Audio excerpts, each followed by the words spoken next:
Aeria Games is at it again with a brand new fantasy MMORPG. League of Legends is ramping up the hype on the new Summoner's Rift. Dawngate decides to call it quits, and Blizzard showcases a brand new IP at BlizzCon.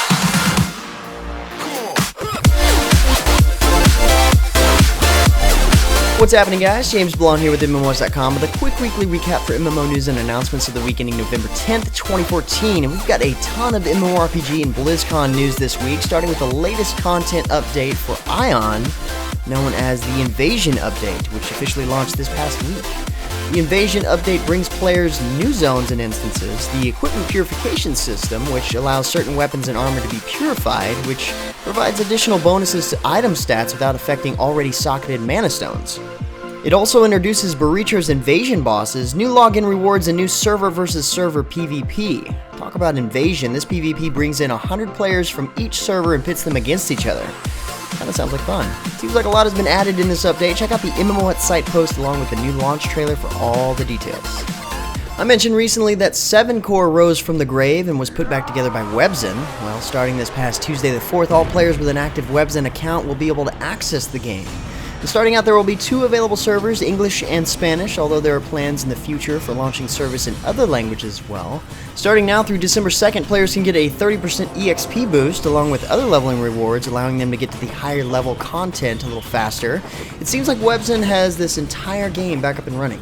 If you didn't get a chance to check it out before, and if you're interested in the game's unique mounted combat, for example, now's the time to do it. Another game recently sparked back into life is Otherland, the interesting looking sci-fi MMORPG with the unique eDNA system for collection and customization. Well, this past week, Drago Entertainment, the new developer in the game, offered a sneak peek on the project, and although this teaser is a bit weird, to be honest, I guess it's supposed to be, I don't know, you getting knocked out after getting into a fight at the club. Either way, it looks like they might have, darkened up the lore a little bit, which could make things a little bit more interesting. I guess we'll have to see. It's still a long time before we gain access, I'm guessing. Next up, the new story-driven MMORPG Eldevin released on Steam free-to-play this past week on November 6th. Eldevin offers players a classless combat system, giving you the opportunity to learn any of the over 100 unique abilities, train in 14 different professions to craft your own weapons, armor, and items, explore 6 talent trees featuring over 200 talents, and of course quest through a rich storyline and take on your friends in PvP. The game seems to offer quite a lot of features, and was built originally in the browser, so I guess if you're looking for a fun low-spec MMORPG, Eldevin might be the one you're looking for. Well, it looks like we have some new MMORPGs coming our way, and the first one is called Echo of Soul, a new fast-paced MMORPG from Aeria Games. According to the official press release, the game is being developed by key members of the team behind Lineage 2, so we can probably expect some open-world PvP based on that alone. Starting out, the game is set to have 5 distinct classes, a massive game world, and a unique soul-collecting system that contributes to players' skill customization. But seeing that it's Aeria Games, all we have on the game right now is a few features, an announcement trailer, which you see playing here, and a teaser site, which you can go ahead and sign up for the closed beta already. From the looks of things, access to the game will start in early 2015, but I have a feeling that we'll learn a lot more about it way before then. The second new game announcement is a free-to-play MMORPG based on the well-known epic of the same name, Journey to the West International. This new game from Cubizone boasts an extensive character transformation system. Starting with 4 classes, players can transform using the Psych system, which offers several different skills set for battle, and also the 72 transformation system that lets players transform into the boss monster to overwhelm their enemies. So it's kind of like having the ability to go Super Saiyan once, you've collected enough resources with the Psych system, and also being able to transform into any of the 72 bosses, just to, wreck shop, I guess.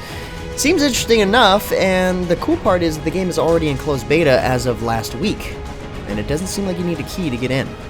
Also last week, Masse Entertainment shared a first look at 4 new dungeons featured in the upcoming expansion for Tera called Fate of Arun. The warring factions in Tera are about to have to set aside their differences and band together to overcome new challenges in the Sabex Armory, the Mechanized Catacombs, the Ravenous Gorge, and featuring the video play in the background, Bathismal's Rise.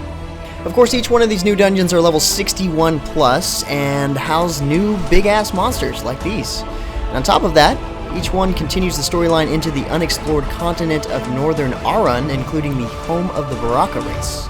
A lot of new content is coming to Tera with this update. These 4 dungeons are just a part.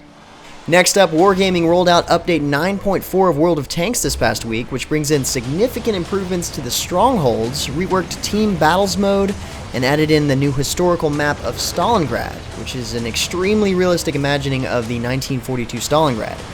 With this update, strongholds and the structures that produce reserves for a clan have now been extended to level 10. In addition, clans also have the ability to seek out and attack other clan strongholds now.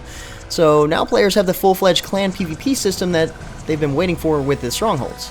The other part to this update adjusts competitive play by introducing an all-new 754 mode format for team battles, which adds 11 maps specifically adjusted for 7v7 gameplay. The new setup is designed to eliminate camping and low-tier scout tanks from gameplay altogether by requiring players to create a team based on 6 through 8 tier tanks only, adding up to a tier of 54. This is probably good news for competitive World of Tank players. It's an important update, so catch even more information at the site posts at MMOHuts.com. Along with revealing the latest champion, Kalista, League of Legends is almost ready to release the completely revamped Summoner's Rift map. I had a feeling they were going to jump on this right after the World Championship. Although they haven't disclosed an exact date just yet, this sweet-looking revision of Summoner's Rift is going into open beta soon. But until then, Riot has offered up a new trailer showing off some gameplay and interactions with the environment, which features new destructible objects and awesome jungle creep animations. Look really good. And if that isn't enough, you can head over to the League's main page and get a virtual tour of the new map. It's pretty legit. Unfortunate news for some MOBA fans came in last week. The development team for Dawngate announced that it'll be ceasing development and shutting down the game. In a community message, Group General Manager Matt Bromberg commented that although the game has grown, we're not seeing the progress we'd hoped for. This isn't the outcome we wanted, but beta testing is about learning and improving, and ultimately about making difficult decisions about how to proceed. The game is scheduled to remain online for the next 90 days, and all players will be entitled to a full refund for any money spent in beta. Meanwhile, the game's website is already clipping content, making it apparent that the show will not go on. In other news, BlizzCon was going on this past Friday and Saturday, so that means cool news about kick-ass games, and even some new ones. Starting off, Hearthstone announced its first expansion called Goblins vs. Gnomes.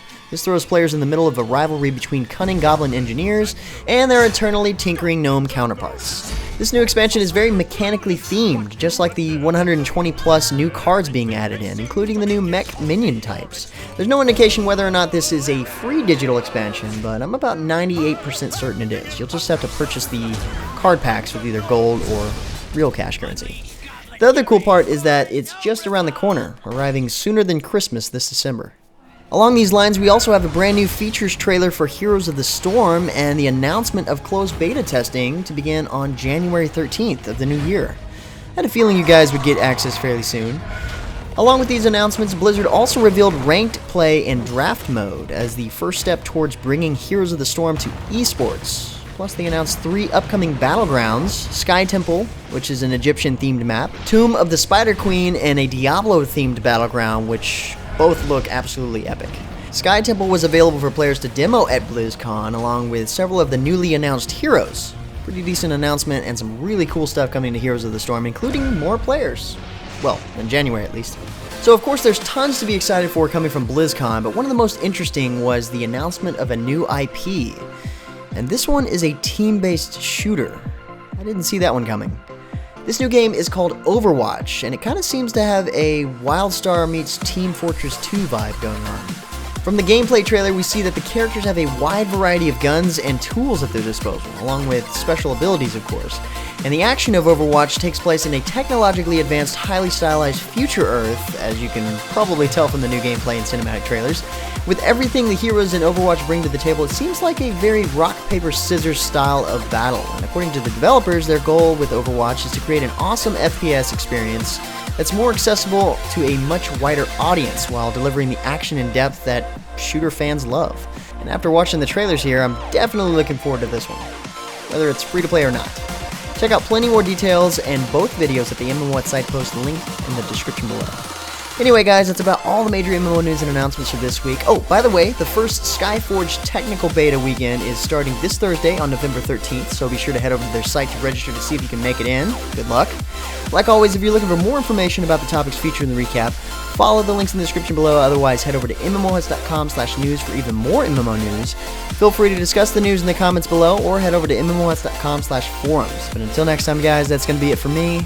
I'm James Blonde. See you out there, gamers.